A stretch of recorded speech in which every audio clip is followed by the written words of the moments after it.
In 1929, one brewery on the southern edge of Sydney's CBD controlled more than 60% of every beer sold in New South Wales. Walk into any pub from Parramatta to Paddington, from Wollongong to Newcastle, and there was better than an even chance the beer in your glass had been born inside a single, sprawling industrial complex on Broadway. A factory so vast, it had its own railway siding, its own cooperage, its own maltings, its own power station. A factory that employed thousands of workers and supplied hundreds of hotels and defined what Australians meant when they said they were going for a beer. Tooth and Company. They brewed KB Lager, the gold standard of the Sydney working man's Friday afternoon. They brewed Sheaf Stout, thick and dark and strong enough to stand a spoon in, the drink of wharfies and steelworkers, and anyone who needed something serious at the end of a serious day. They built the Kent Brewery into the largest single brewing complex in the Southern Hemisphere. They owned or controlled hundreds of hotels across New South Wales, ensuring that every time an Australian walked into a pub and asked for a beer, a Tooth's beer was what arrived. At their peak, this company ran day and night, employed over 2,000 workers in the brewery alone, brewed over 100 million litres of beer a year, and held a commercial dominance over the New South Wales liquor trade that seemed as permanent and immovable as the sandstone it was built on. Then something went catastrophically wrong. By 1983, those same brew kettles sat cold. The fermentation vessels were empty. The workers were gone. The smell of malt and hops that had hung over Broadway for 100 years had lifted, replaced by nothing. And within a decade, the company that had survived the Depression, 2 world wars, temperance movements, and every shift in Australian drinking culture for over a century would be stripped of its identity, its independence, and finally its name. Market dominance that had once touched 60%, gone. 2,000 brewery jobs, gone. An institution so woven into the fabric of Sydney life that its hotel network had shaped the geography of the city itself, gone. This is the story of how an English immigrant turned a colonial brewing license into Sydney's most powerful commercial empire. How quality, ruthlessness, and a very specific understanding of how Australians drink built an industrial dynasty that held the thirst of an entire state in its hands, and how that same dynasty was undone by the oldest failure in business history. The belief that what made you great yesterday will keep you great tomorrow. The certainty that your name alone is a fortress that nothing can breach. This isn't just about old beer bottles gathering dust in a collector's cabinet. This is about what happens when a dominant company stops fighting, when the certainty of market control becomes the very thing that destroys it. When a family's pride in what they built blinds them to what they need to become, and what is left behind when a century of brewing excellence is sold off in pieces to pay the debts of a decade of bad decisions. Welcome inside the fatal brew, where Sydney's greatest beer empire was built, dominated everything around it, and was finally irreversibly destroyed. Chapter 1. The Immigrant Who Was Always Thirsty, Kent, England, 1835. John Tooth is 22 years old, and he already knows 2 things with certainty. He knows how to brew beer, having spent his adolescence learning the trade in the great hop-growing county of his birth. And he knows that England is not where his future is. The English brewing industry in the 1830s is saturated. Every town has a brewery. Every county has a dozen. The established operators have the tied house networks, the capital, the political connections. A young brewer with skills but no money, and no family name that counts for anything in the trade, has almost no path to ownership. You can work for someone else your entire life, You can spend 40 years making another man's fortune. Or you can look at the map and find somewhere the market isn't crowded yet. John Tooth looks at the map. He finds New South Wales. The colony is 50 years old, growing fast. The population is approaching 100,000 and climbing steadily as free settlers replace the transported convicts as the dominant demographic. And these settlers, many of them from exactly the English and Irish working communities, where beer is not a luxury but a basic element of daily life, are drinking anything they can get. The colonial brewing industry is primitive, inconsistent, frequently unpleasant, and completely unable to meet demand. In 1835, John Tooth books passage to Sydney with his brother Charles. They arrive with skills, ambition, and a very small amount of capital. Sydney in the 1830s is rough and fast-moving, a city that rewards people who act before they think too long. The Tooth brothers act immediately. They locate a site in Sydney's emerging commercial district. They secure a brewing license. They begin construction. In 1835, on the corner of Broadway and George Street, the Kent Brewery opens for business. Named for the county that taught John Tooth his trade. The beer that comes out of the Kent Brewery in its first year is immediately obviously better than anything else available in Sydney. This is not accidental.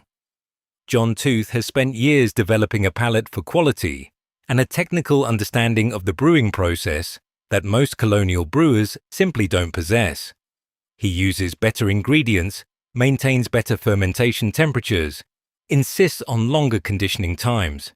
His beer costs slightly more to produce than his competitors. It tastes significantly better. Sydney notices. Within 3 years, the Kent Brewery is the largest brewery in New South Wales. Within 5 years, it is the largest brewery in Australia. John Tooth did not come to Sydney to build a comfortable small business. He came to build an empire, and he is building it with a speed and aggression that his competitors find alarming and his customers find marvelous. But the technical quality of the beer is only part of the story. The other part is the hotels. John Tooth understands something about the colonial liquor trade that many of his competitors miss entirely. The relationship between a brewery and its customers is not simply transactional. A brewery that sells beer to independent hotels is permanently vulnerable to competition. An independent hotelier can switch suppliers whenever a better deal presents itself. But a brewery that owns the hotels or ties them contractually through loans and licensing arrangements controls not just the production of beer, but the entire channel through which that beer reaches the drinker. It is a simple insight. It is not original to John Tooth. The great English breweries have been operating on exactly this principle for decades. But in the raw colonial market of 1830s, Sydney, nobody has applied it systematically. Until now. John Tooth begins acquiring hotels, directly at first, then through mortgage arrangements, then through license agreements that make independent hoteliers effectively captive to the Kent Brewery. Every hotel acquired is a guaranteed outlet. Every license agreement is a competitor locked out. Every loan made to a struggling publican is a relationship of dependency that flows beer from Broadway to the glass and money back in the other direction. By the 1850s, Tooth & Company does not merely brew beer. It controls the liquor trade of New South Wales in a way that is so comprehensive, so structurally embedded, that separating the company from the state's drinking culture is almost conceptually impossible. The empire has not just begun. It has set the terms that everyone else must live by. Chapter 2. The Machinery of Dominant Sydney, 1870s and 1880s. John Tooth dies in 1858, having built in 23 years what most men could not have built in a lifetime. His sons take over, then his grandsons. The founding energy is gone, but the structure John built does not require founding energy to run. It requires management. and the Tooth family across 3 generations proves competent at management in the specific way that dominant companies require. They do not innovate much, they do not need to. They maintain what they have, and they use their market position to prevent competitors from threatening it. The brewery on Broadway expands relentlessly through the second half of the 19th century. The site that John Tooth began with in 1835 grows outward in every direction as capital allows and demand requires. New fermentation cellars, a cooperage for manufacturing and repairing the wooden barrels that transport every drop of beer, a maltings where barley is converted to malt on site, ice production facilities because refrigeration is the key to consistent fermentation. Quality and Tooth and Company will not compromise on consistency. A railway siding connecting directly to the main Sydney network, making the logistics of moving ingredients in and product out dramatically more efficient than anything a competitor operating without rail access can manage. By 1880, the Kent Brewery is not merely the largest brewing complex in Australia. It is a self-contained industrial city within the city. Everything needed to produce beer at industrial scale, from the raw grain to the sealed barrel, happens within the boundaries of this one site. The vertical integration that John Tooth began with the hotel network now extends backwards into raw material processing and sideways into packaging and logistics. Competitor breweries exist, several of them, but they operate in the spaces that Tooth and Company has not yet filled, in regional markets that are too small for Broadway to bother with directly, in product categories that Tooth's current portfolio doesn't cover. Nobody who competes head-on with Tooth in their core Sydney market survives the encounter for long. The mechanisms of that survival are not always gentle. Tooth and Company in this era is a business that understands power and is willing to use it. Hotel loans called in when the publican shows interest in a competitor's product. License renewals made difficult for establishments that stock rival beers. Distribution arrangements that make it economically irrational for any hotel in the Tooth network to consider an alternative supplier. It is monopoly capitalism operating at full effectiveness. It is also, by the standards of the era, entirely legal and broadly accepted as simply the way that dominant businesses behave. The workforce at Broadway in this period is a specific community. Brewing work is skilled, physical, hot, and demanding. The men who manage the fermentation vessels, who work the maltings floor, who roll the barrels through the copperage, who operate the bottling lines, develop expertise that takes years to acquire. Tooth and Company pays well by the standards of the era. Not generously, but reliably.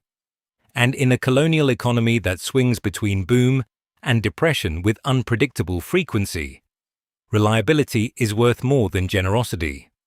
The brewery workers are an identifiable community in the streets around Broadway. They drink at the Tooth hotels in their own neighborhood after shift. Their wives shop at the same stores. Their children go to the same schools. The Kent Brewery is not just their employer. It is the gravitational center of a specific working community that has organized its entire life around its proximity to this one industrial complex.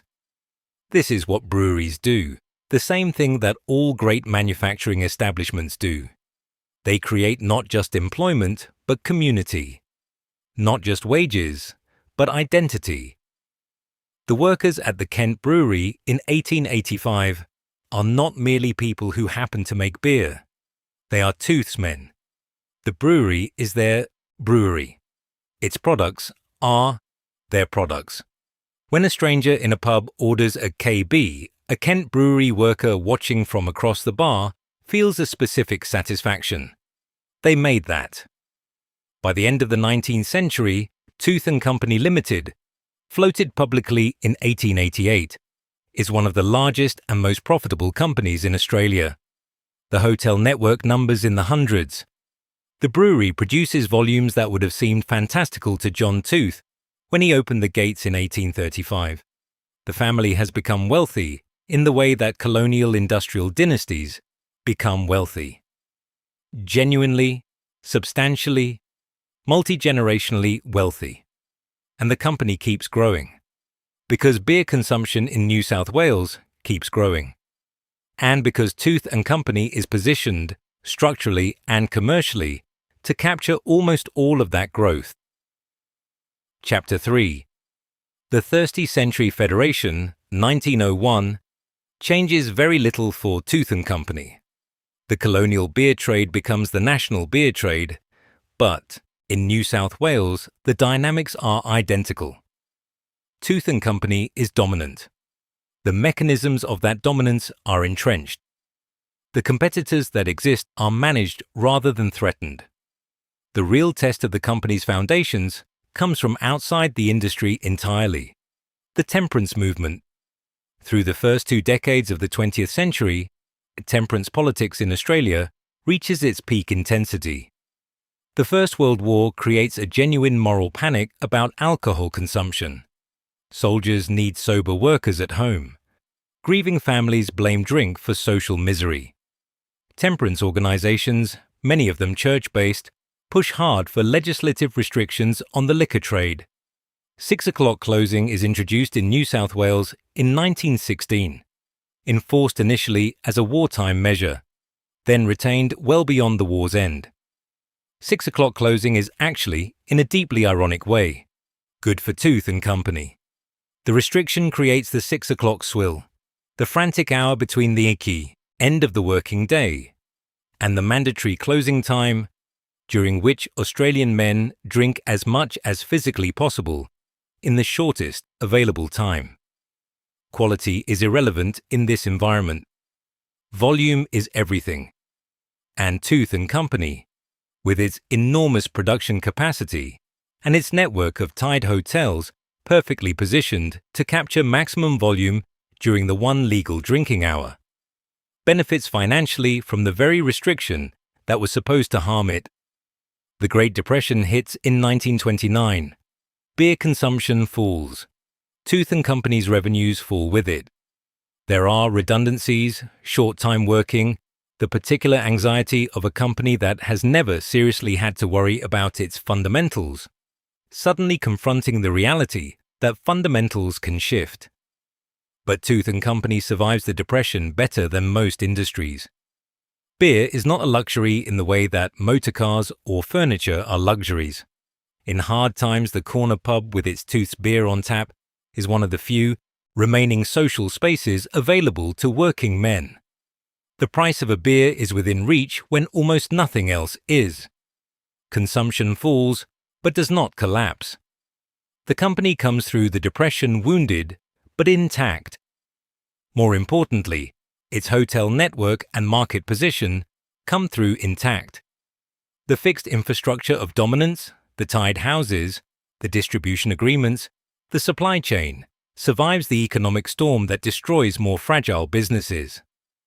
World War II brings different pressures. Ingredients are rationed. Labor is scarce as men go to war. The government has opinions about alcohol production and consumption that limit the industry's freedom. But again, Tooth & Company navigates these constraints better than a weaker company would. Scale and established infrastructure are advantages in a constrained environment, not liabilities. By 1945, Tooth & Company emerges from the war in better relative position than it entered. Its competitors have struggled. Its own fundamentals are strong. And the post-war boom that is coming will be very, very good for beer.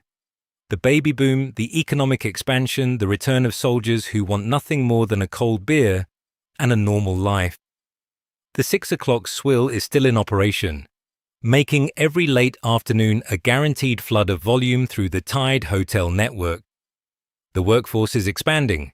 Wages are rising. Australians are developing the particular relationship with pub culture that will define the country's social fabric for the next 3 decades. KB Lager is everywhere. The yellow label bottle that sits on every bar, in every hotel, on every table at every race meeting and football game, and backyard barbecue in New South Wales.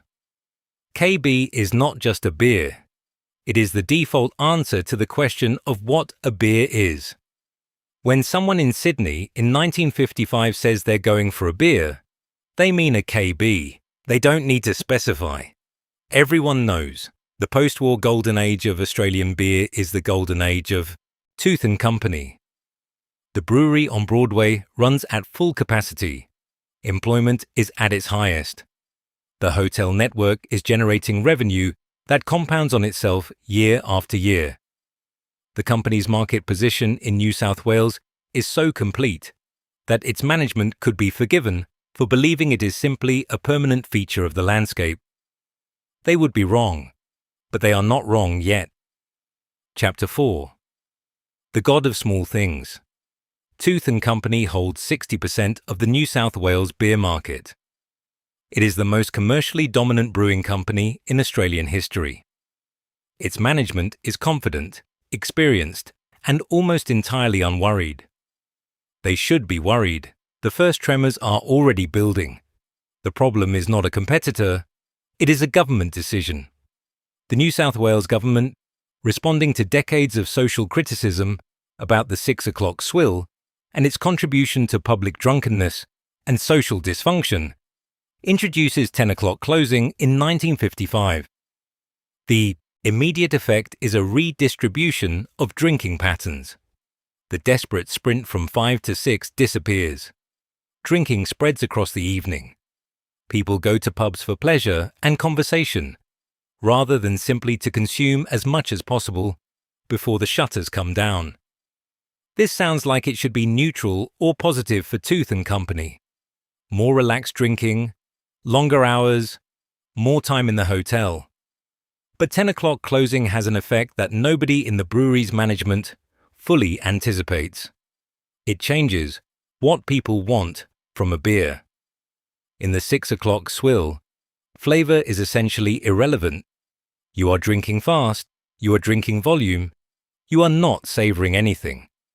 The mass-produced, consistent, reliable but unremarkable nature of KB Lager is perfectly suited to this environment. It is engineered for high-volume, low-contemplation consumption. With 10 o'clock closing, the pace changes. People have time to actually taste what they are drinking. They have time to consider whether they want another one. And they start slowly to notice that what Tooth's is serving them is a product optimized for throughput rather than pleasure. Good enough. Consistent. But not exciting. Not interesting. Not something you would choose if you had genuinely free choice and enough time to exercise it. Meanwhile, the market is changing in other ways. Post-war immigration is transforming the Australian population.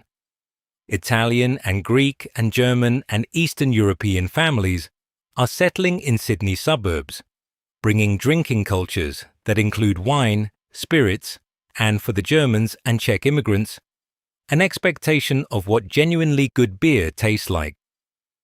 These communities create demand for flavors and styles that the Kent Brewery does not produce and is not structured to produce quickly. The international influences are beginning to reach Australia. Imported beers are appearing in the more sophisticated Sydney hotels. European lagers with cleaner, crisper, more interesting flavor profiles than KB. Some of them from countries with brewing traditions centuries older than Australia's. None of this constitutes an immediate competitive threat. Tooth & Company's market share does not collapse after 1955.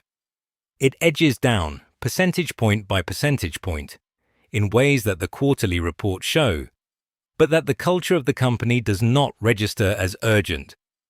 This is the first warning sign. And Tooth & Company ignores it completely. Not out of stupidity. Out of the particular blindness that afflicts dominant companies when their dominance has been so complete and so long-lasting that the idea of genuine competitive threat is almost conceptually unavailable. Tooth & Company has never been threatened. Therefore, the things currently happening in the market cannot be genuine threats. They are noise. They are temporary. They will pass. They will not pass. Chapter 5. The Carlton Invasion, Melbourne, 1957. Carlton and United Breweries, dominant in Victoria. The way Tooth and Company is dominant in New South Wales is looking north.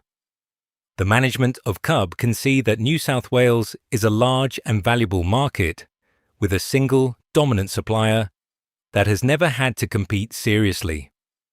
That combination, large market, single lazy incumbent, is an invitation. Cub begins moving product into New South Wales, initially into the markets that Tooth's Tide hotel network doesn't reach, then more aggressively, offering terms to hotels that make switching from Tooth's to QB's Victoria Bitter economically attractive. Victoria Bitter is a different beer from KB. Slightly more bitter, slightly more assertive in flavour, marketed with an aggression and sophistication that Tooth's gentlemanly confidence in its own dominance has never required. The Victoria Bitter marketing machine, backed by Cub's Victorian profits, hits New South Wales with campaigns that make KB's existing advertising look elderly by comparison. Tooth and Company's response is the response of a company that has never had to fight for its market. They assert the quality of KB. They lean on their hotel relationships. They use their Tide House network to make it difficult for pubs they control to stock QB products. They do not, crucially, improve their product. They do not invest in the marketing sophistication that CUB is deploying. They do not rethink what the changing New South Wales consumer might want from a beer. They assume the network will hold. They assume that pub owners who have had a relationship with Tooth and Company for 40 years will not switch for the sake of a Victorian lager from a company without roots in New South Wales. Some of them switch anyway, not many. Not yet, but the number is non-zero, and it is growing. By the mid-1960s, Tooth and Company's market share in New South Wales has fallen from 60% to somewhere between 50 and 55. Still dominant, still the market leader, still the beer you're most likely to encounter in any Sydney pub on any given night. But the direction has changed. And in a market that has only ever gone one way for this company, a direction change is a very significant thing. Meanwhile, the structural advantage of the Tide hotel network is coming under legislative pressure.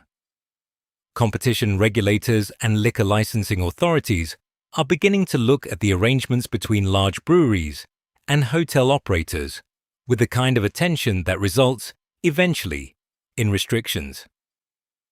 The system that John Tooth built in the 1840s of binding hotels to the brewery through loans and licenses and commercial dependencies is becoming politically and legally uncomfortable.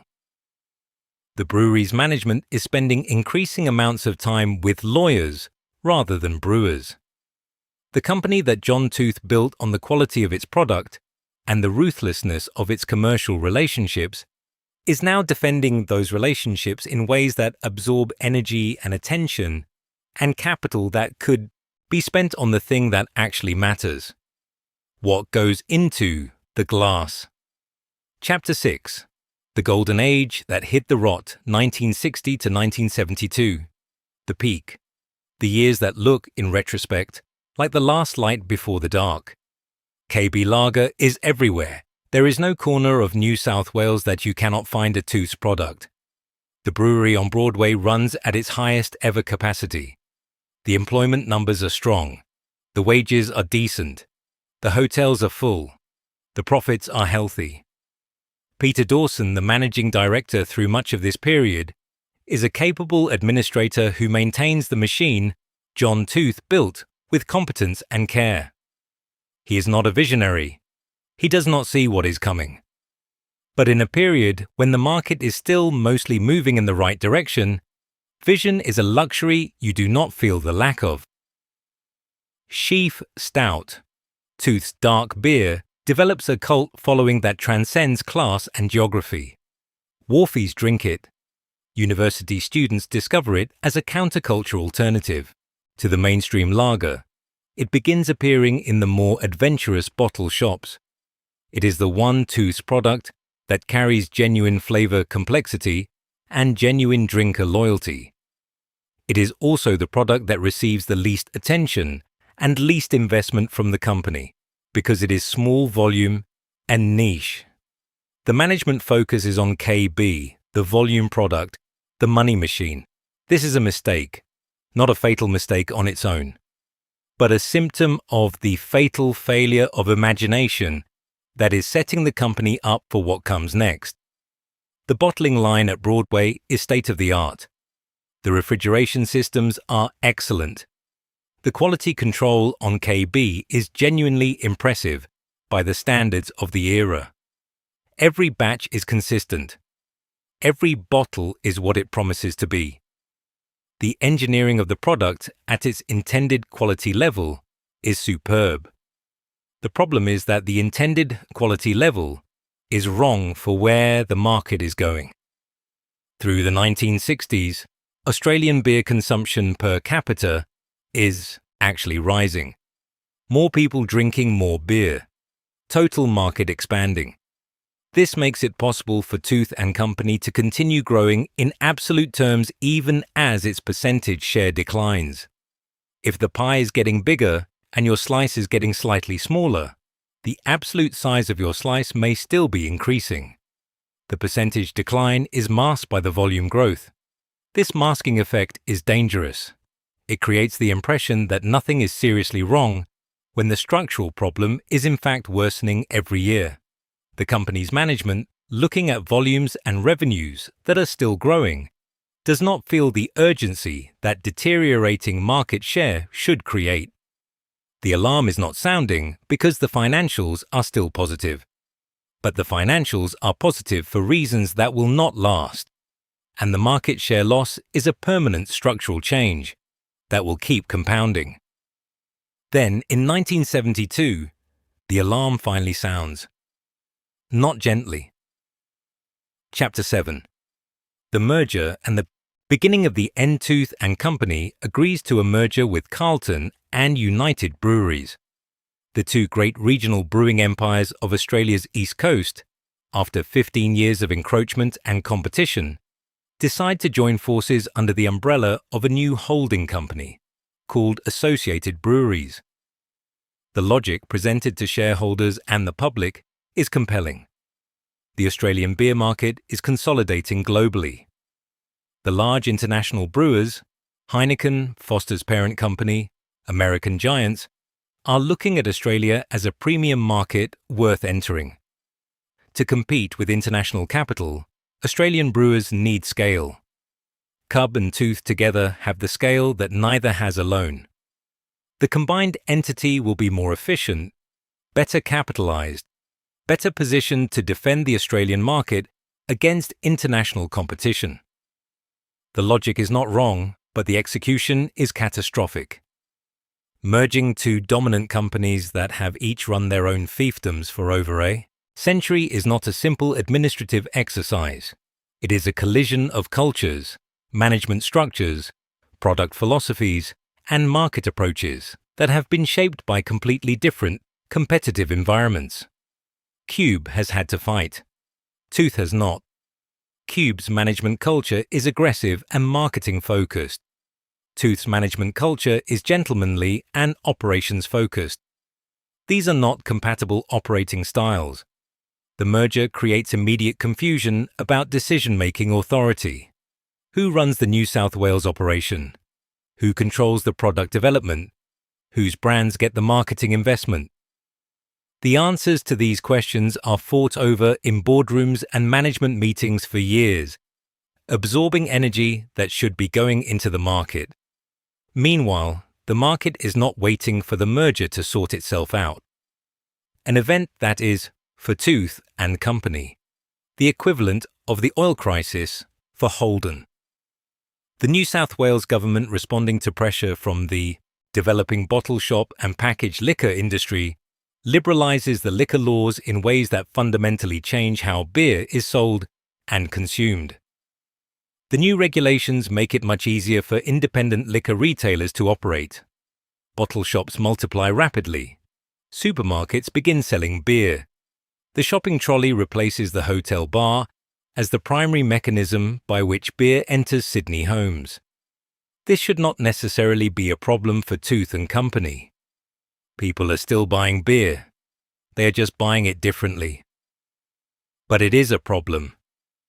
Because in the off-premise retail environment, the Tide Hotel network that has been Tooth & Company's structural advantage for 140 years is simply irrelevant. A bottle shop is not tied to anybody. It stocks what it can sell at the best margin. And the bottle shop buyer, standing in front of a wall of products, has choices that the hotel drinker never had. He can see the KB, he can also see the Victoria Bitter, he can see the Swan Lager from Western Australia. That is suddenly available nationally. He can see, increasingly, imported beers from Europe and America. He can see the emerging Foster's brand that is being marketed with an international ambition that makes KB look parochial by comparison. And KB, in this context, at this moment, does not compete well. The packaging is dated. The marketing is conservative. The product itself is unchanged in 30 years. In a market where the consumer has to actively choose, actively reach for your product, and put it in their trolley, the passive dominance of the Tide Hotel arrangement provides no advantage whatsoever. Tooth & Company is facing a retail environment it was never built for, and it does not adapt quickly enough. Chapter 8. The Failed Reinvention, 1975 to 1982. The Years of Too Little, Too Late. The management of associated breweries, aware that Tooth's market position is deteriorating, and aware that the bottle shop liberalization has changed the competitive landscape, commission studies, brings in consultants, holds strategy sessions. The output of all this activity is a recognition that the company needs to modernize KB's image, invest in marketing, and potentially develop new products for the changing market. The recognition is correct. The response is inadequate. KB gets a packaging refresh in 1976. The label is updated. The bottles are slightly modified. The marketing budget is increased. Television advertising, more aggressive than anything Tooth has previously done, begins running in New South Wales markets. None of it changes the fundamental product, and the fundamental product is the problem. By 1976, the Australian beer consumer has been exposed, through travel, through immigration, through imported products, through the simple accumulation of experience, to a range of beer quality and flavour that makes KB Lager's particular profile increasingly unattractive to the consumers who have the most choices and the most money to spend. The growth segments in the beer market, premium lagers, low-carbohydrate beers, imported beers, are all growing at Tooth's expense. The declining segments, the traditional pub-based consumption of whatever is on tap, are the segments where KB is strongest. Tooth & Company is growing in the segments of the market that are shrinking and shrinking in the segments that are growing. The recipe for slow disaster. Foster's Lager, launched nationally by Carlton and United in the mid-1970s and marketed with an international ambition that positions it as Australia's beer rather than Melbourne's beer, is eating Tooth's market share in the premium segment. Foster's is not a better product than KB in any technical sense. It is a better marketed product, more aggressively positioned, better packaged, better storytelling. This is the lesson that Tooth's management should be learning in this period. Marketing and positioning matter as much as the product itself. The consumer does not simply experience the beer in isolation, they experience the story that surrounds the beer. And the story Tooth is telling about KB in the 1970s is, effectively, no story at all. KB is there because it was always there. That is not a story, that is an assumption. And assumptions are not marketing. Inside the Kent Brewery in this period, the mood among the long-serving workforce is one of anxious uncertainty. The men who have been on the floor for 20, 30 years can feel the volume numbers changing in the patterns of their working days. Overtime that used to be guaranteed is becoming intermittent. Lines that used to run 6 days a week now run 5. The management messages about the business are reassuring, but the workers' lived experience of the work is telling a different story. Union negotiations in this period become increasingly difficult. Management is under pressure to reduce cost. Workers are under pressure to protect jobs and conditions.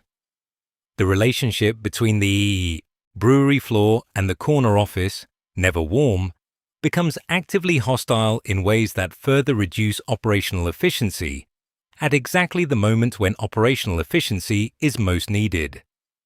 The merger with Cub that was supposed to create scale and competitive advantage has instead created a management structure so complex and politically contested that simple operational decisions take months to make.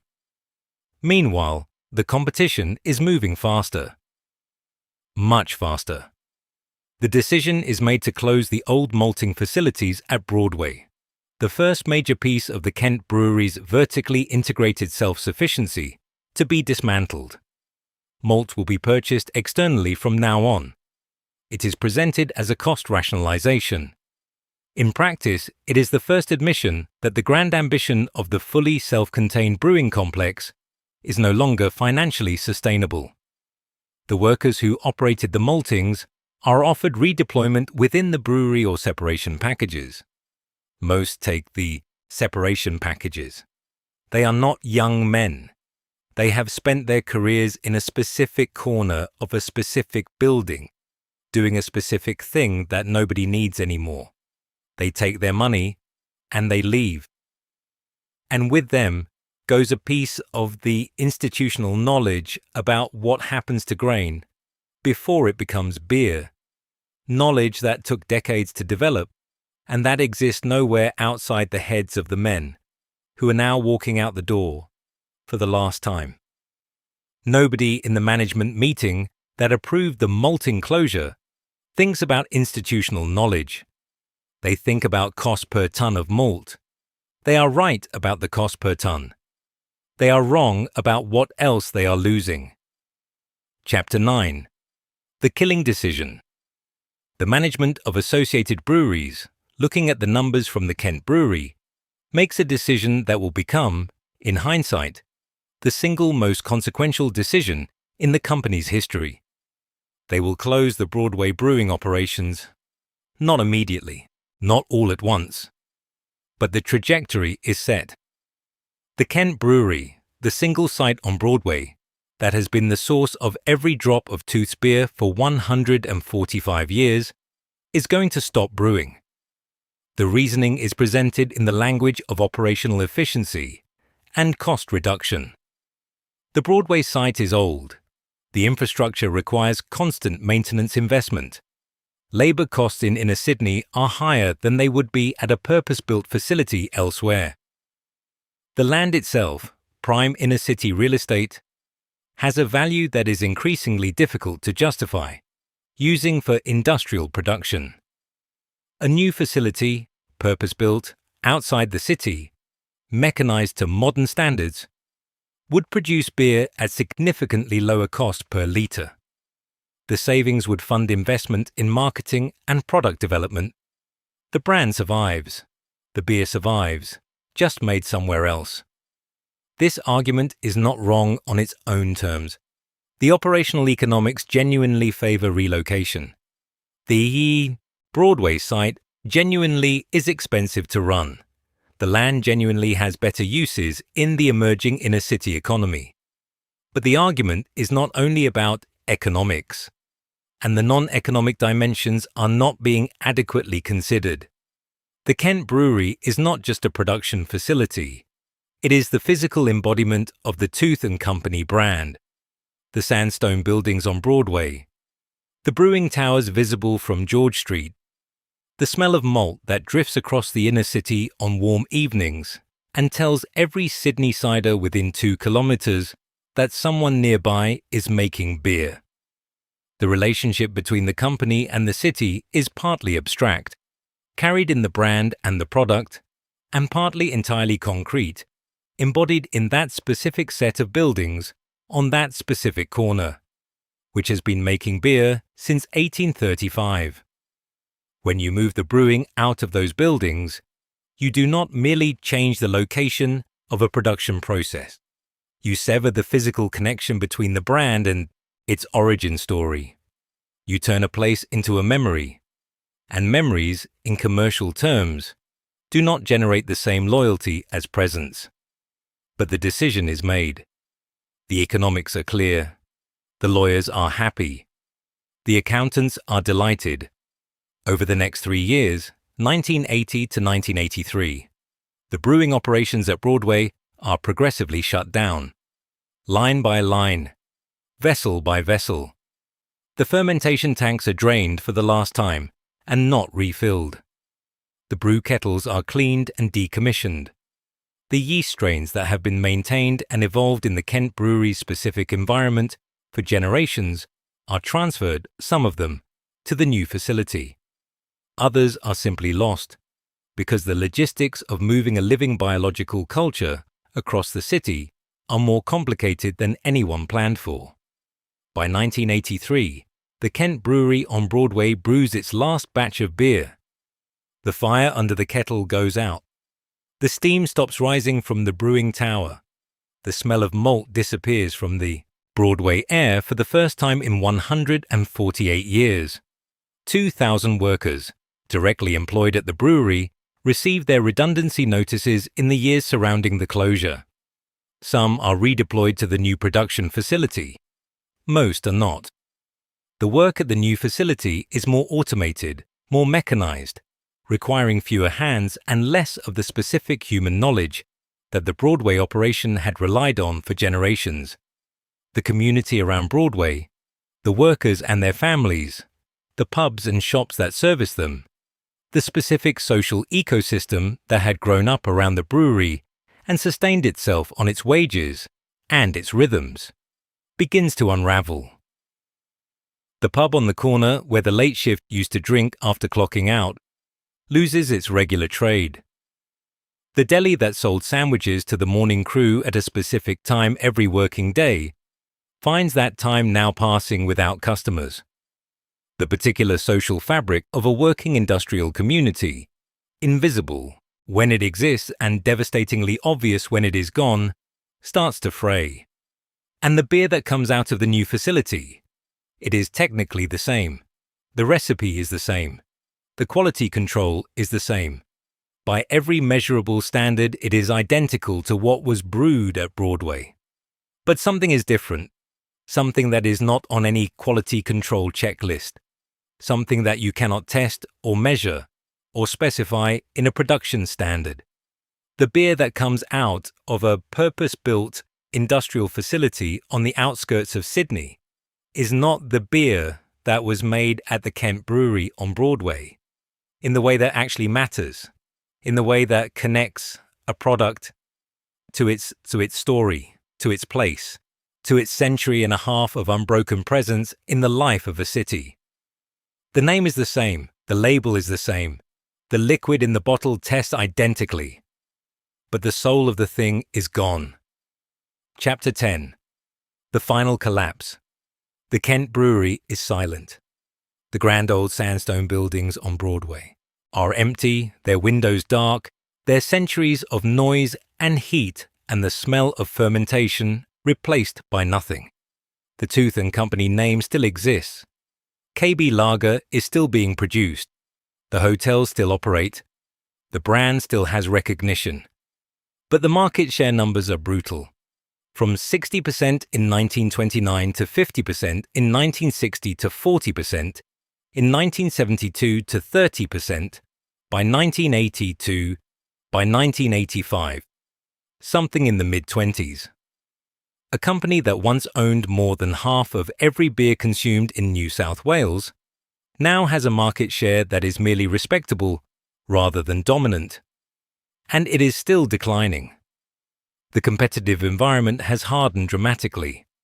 Foster's is now a genuine national brand with international pretensions. Victoria Bitter's aggression in the New South Wales market has not relented. The craft beer movement, embryonic in 1983, will over the next 2 decades create an entirely new category of drinker with entirely new demands. Every trend, every shift, every new product category is moving away from Tooth's core business rather than toward it. The management of Associated Breweries, now reorganised under the ownership of Elders IXL, one of Australia's largest conglomerates, is making decisions about the Tooth brands from a vantage point that is primarily financial, rather than cultural or commercial. Elders has acquired Tooth's parent company, not because Elders loves beer or understands the brewing industry, but because it sees asset value. Hotels, real estate, the land on which the Kent Brewery sits now being redeveloped, brand value that can be leveraged or licensed. This is the final phase of what happens to a great consumer brand after its operational foundations have been dismantled. The brand itself becomes an asset to be extracted from rather than invested in. The name KB Lager still has recognition. The name Tooth and Company still has recognition. But recognition without the commitment and investment to sustain it is a diminishing resource. Every year that passes without genuine investment in the brand is a year in which the recognition fades slightly, the loyalty erodes slightly, the competitive position weakens slightly. Sheaf Stout, the dark beer that had its cult following, is now the most interesting product in the Tooth portfolio. In a different era, under different management, Sheaf Stout would be the foundation of a craft and specialty strategy that positions Tooth and Company at the premium end of an increasingly sophisticated market. It has the history, the flavor complexity, the name recognition among the segment of drinkers who care most about what they drink. But Sheaf Stout is small volume. It is not the focus of anyone at Elders who is making decisions about the Tooth brands. It is maintained because eliminating it would attract negative attention, but it is not invested in, not developed, not used as the platform for a repositioning strategy that the moment very clearly demands. By the late 1980s, the Tooth & Company brand is being managed for residual value extraction rather than growth. This is the corporate version of a terminal diagnosis. The patient is still technically alive. The vital signs are still registering. But the decisions being made are not the decisions of people who believe in the patient's future. They are the decisions of people who are calculating how much can be collected before the final exit. In 1983, the workforce at the new production facility numbers a few hundred.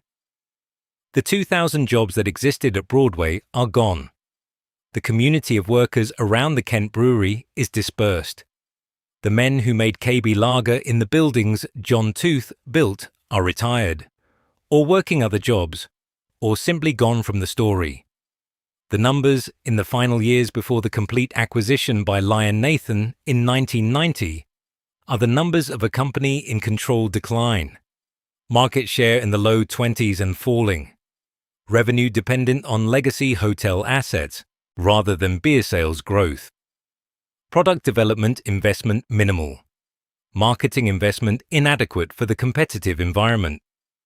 Lion Nathan acquires what remains of Tooth & Company in 1990. The Tooth name disappears from the corporate structure immediately. KB Lager continues to be produced because it still has residual volume, but it is now just another product in a portfolio managed by a company whose primary allegiance is to its New Zealand operations and its Japanese parent. The Kent Brewery site on Broadway, by now a development site, rather than a brewing complex, is eventually redeveloped into the mixed-use urban precinct it is today. By 1993, there is no more Tooth & Company. There is no more KB Lager as a meaningful commercial presence. There is just an empty site on Broadway, and the memory of what stood there. Chapter 11. The Empty Kettle Speaks Broadway, Sydney.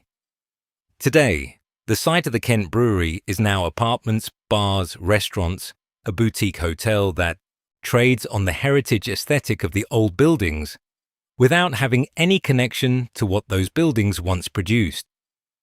The sandstone walls that John Tooth built in 1835 still stand in sections, incorporated into the development as heritage elements, as character, as the suggestion of history without its substance. Walk through the old brewery precinct on a Saturday afternoon, and the crowd is brunching, drinking craft beers from Tasmania and Belgium, photographing the exposed brick and the heritage ironwork. Nobody is thinking about Tooth & Company. Nobody is ordering a KB.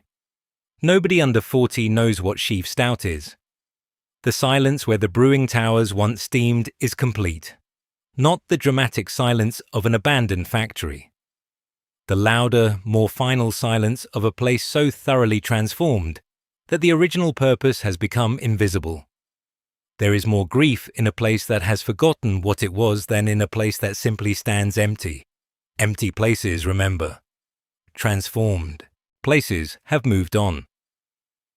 What happened here speaks 3 lessons that the Australian business community and the regulators who oversee it have still not fully absorbed. Lesson 1. Dominance is not a strategy.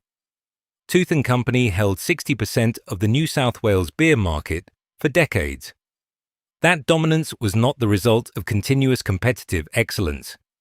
It was the result of structural arrangements, tied hotels, distribution agreements, licensing dependencies that captured the consumer before the consumer had a genuine choice. The product quality was adequate. The marketing was conservative. The innovation was minimal. None of that mattered as long as the structural arrangements held. When those arrangements began to weaken, through legislative change, through the emergence of off-premise retail, through the end of 6 o'clock closing and the tied house model, Tooth & Company discovered something devastating. The muscles you build competing for customers are different from the muscles you build protecting market position. Tooth & Company had never properly developed the muscles for genuine competition. When competition arrived, the company reached for a competitive capability it had never built. Every business that relies on structural advantage rather than product excellence is making exactly this mistake. The structural advantage feels permanent. It never is. Markets change, regulations change, technology changes, and the day always comes when the structural advantage dissolves and you're left standing in the open with a product that has to win on its own merits. KB Lager in 1975, competing for attention on a bottle shop shelf next to Foster's and Victoria Bitter and imported lagers, had never been tested this way. It showed, not immediately, but unmistakably. Your product has to be good enough to win a fair fight. If it has never had to win a fair fight, you do not know whether it is good enough. By the time you find out, it may be too late to change. Lesson 2. Heritage is an asset you can destroy. The decision to close the Kent Brewery on Broadway was, in narrow operational terms, defensible. The economics genuinely favored relocation, but it was a decision made without understanding what the Broadway site actually was in commercial terms. Not a production facility, not a cost center, an asset of a kind that does not appear on any balance sheet. The Kent Brewery was the physical proof of Tooth & Company's story. The oldest, largest, most continuously operated brewery in Australia's largest city. 148 years of unbroken presence on the same site. The smell of malt that drifted through the inner city was not merely a byproduct of the brewing process. It was an ambient advertisement, reaching every Sydney cider within 2 kilometres several times a year, saying, "This is real, this is here, this has been here longer than you have." When that presence ended, the story ended with it. You cannot brand manage your way back to the authenticity of a century and a half of physical presence. You cannot create, through advertising or packaging or sponsorship, the connection to place and history that the Broadway site embodied simply by being what it was. The management that decided to close Broadway was thinking about cost per litre of beer. They should have been thinking about what they were about to lose that could never be recovered. Heritage, once destroyed, does not return. The old buildings can be repurposed. The heritage aesthetic can be incorporated into a development. But the living heritage, the continuous operation of a place for its original purpose, the accumulated knowledge and identity and community that forms around a place that has been doing the same thing for long enough, that does not survive transformation. It only survives continuation. Tooth & Company stopped continuing, and what it had built over a century and a half was gone within a decade of that decision. Lesson 3. The consumer is always moving. The question is whether you are moving with them. The fundamental strategic failure of Tooth & Company was not the Broadway closure and not the merger with CUB. Those were symptoms. The underlying disease was a company that had been so insulated from genuine competition for so long that it had lost the ability to see its own product through its customers' eyes. KB Lager in 1975 was the same beer it had been in 1955. The packaging was slightly different. The advertising was slightly different. The beer was not different. And the consumer of 1975, exposed to a much wider range of products and flavors than the consumer of 1955, was a different person with different expectations and different standards. Tooth & Company did not invest in understanding this. They did not invest in genuine consumer research that would have told them clearly and early that the market was moving. They did not invest in product development that could have repositioned KB or developed new products for the emerging premium segment. They did not invest in the marketing sophistication that would have told a compelling story about the brand to people who no longer simply defaulted to KB because it was the only thing on tap. They maintained the product that had always worked for the consumer that had always existed, in a market that was rapidly becoming something neither the product nor the strategy was designed for. The craft beer movement that now dominates the premium segment of the Australian market sells products that are more expensive, more interesting, and more carefully differentiated than anything Tooth & Company ever produced. The consumers who buy them are exactly the consumers that Tooth & Company was losing in the 1970s and could not find a way to reach. Sheaf Stout, sitting untouched and underinvested in the Tooth portfolio, while its market share declined, was the embryo of exactly this strategy. Dark, complex with genuine flavor character and a loyal following among exactly the kind of engaged drinker who would today be the core customer of a premium craft brand. The company that could have built on Sheaf Stout's foundation to create an Australian craft beer presence in the 1980s chose instead to count its declining volume and wait for the market to come back to it. The market never came back. Epilogue. What remains? KB Lager still exists. It is produced in a facility with no connection to Broadway and marketed to an aging demographic that remembers the original with the specific loyalty of people who first drank it in their youth.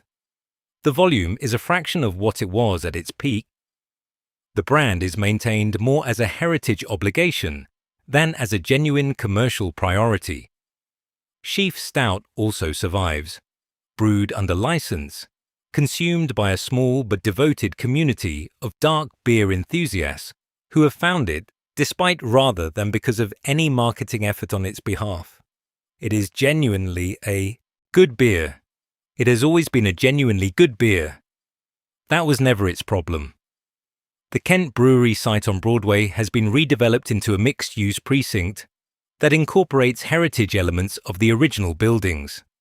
The development is well executed and successful as a piece of urban design. The people who live and work and drink there move through the remnants of 148 years of brewing history without any particular awareness of what it was. There is no plaque for the 2,000 workers who lost their jobs when Broadway closed. There is no memorial to the community of families whose lives orbited the brewery for generations. The heritage preservation is physical, structural, aesthetic.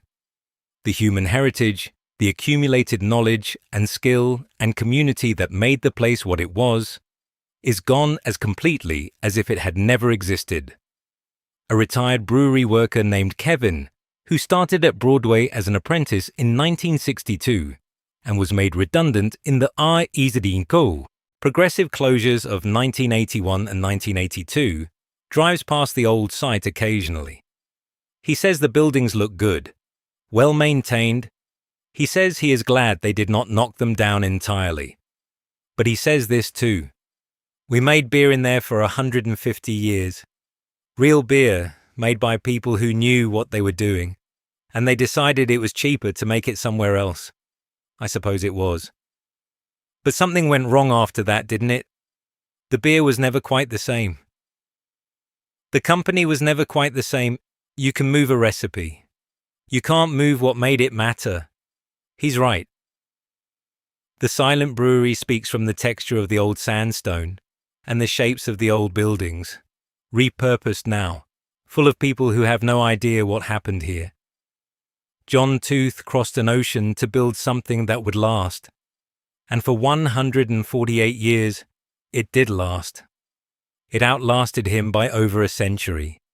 It survived depressions and wars and temperance movements and the radical reshaping of Australian social life.